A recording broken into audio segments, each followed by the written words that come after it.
You know, it's still so hard to believe that he's gone. I mean, you can see the influence he has on Rod Murray. Yes. Still. And speaking of Rod Murray, we are joined today by Rod Murray. He hosts Hip Hop Connection here at the Voice of America.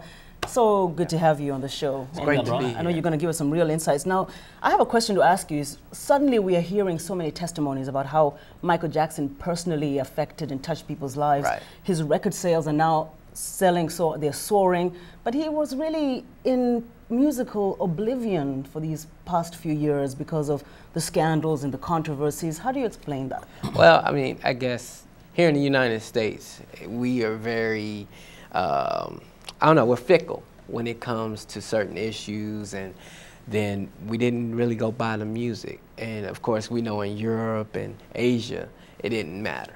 People were dedicated to the music, and that was it. I mean, anybody that could have 40 shows sell out in, you know, less than an hour and had to add 50 more. Obviously, his popularity never died down there, but here we became very fickle. And you know, people mourning Michael Jackson all over the world. In Africa, they're saying even some DJs in studios literally broke down, couldn't continue with the show. But really, when you think back, Michael Jackson did more in Africa than just play his music, or at least sell his music in Africa.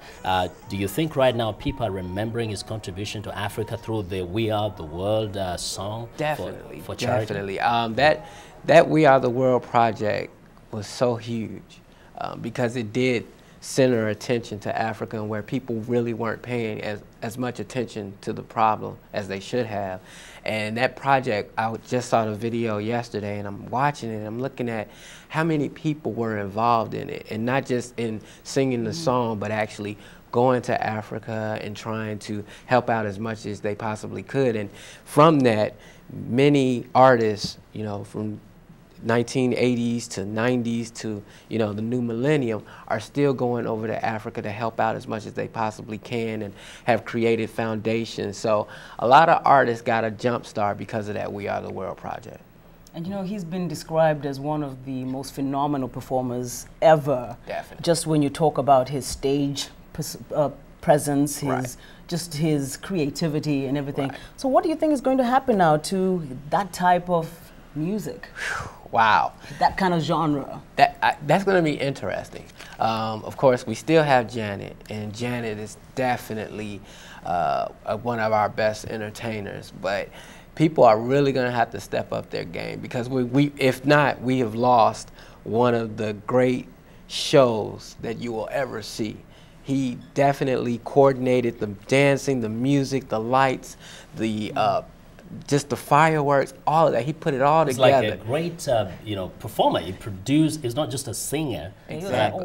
You know, wonderful performer. Overall. But you see, when you think about, you know, his legacy, this is a guy who has been, as you said, almost in music limbo for a while. Right. But he dies and is still proclaimed the king of pop. Yeah. And now, when you think about him, do you get a sense that now, from now onwards, people might actually forget about all the negatives and just remember Michael Jackson for the music icon that he was? I hope so. I hope so. I think it'll probably take anywhere from 6 months to a year before that happens. But I say 20 years from now, you're not even going to remember the negatives. It's just going to be like, wow, this man created this, he did this song, he did that song, and what it meant to the musical world. Because I think it will resonate for so long. For 50, 100 years, people will be referring to Michael Jackson's songs to create new songs.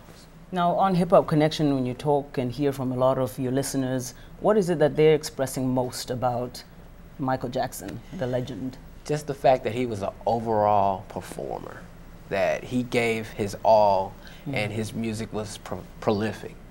When I did a lot of Man on the Street on South Beach, Miami, people were in shock, but at the same time, they were just like, you know, he left us so much as far as entertainment and as far as the meaningful songs that he wrote.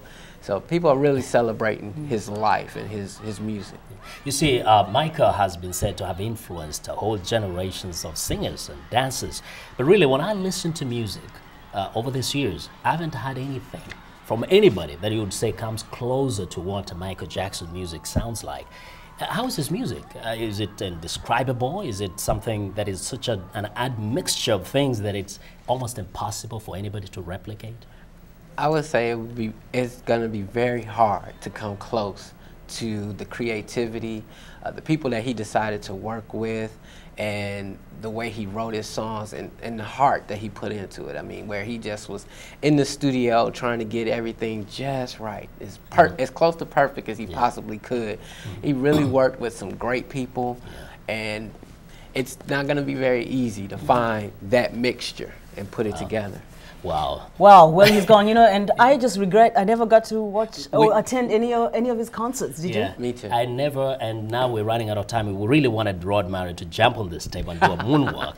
And do the But it moonwalk. looks Come on, like Rod. This is not enough room. This is not enough room. Any excuse. Maybe next time. But I understand, you know, it's hard to try and imitate that, especially now. I wouldn't even try.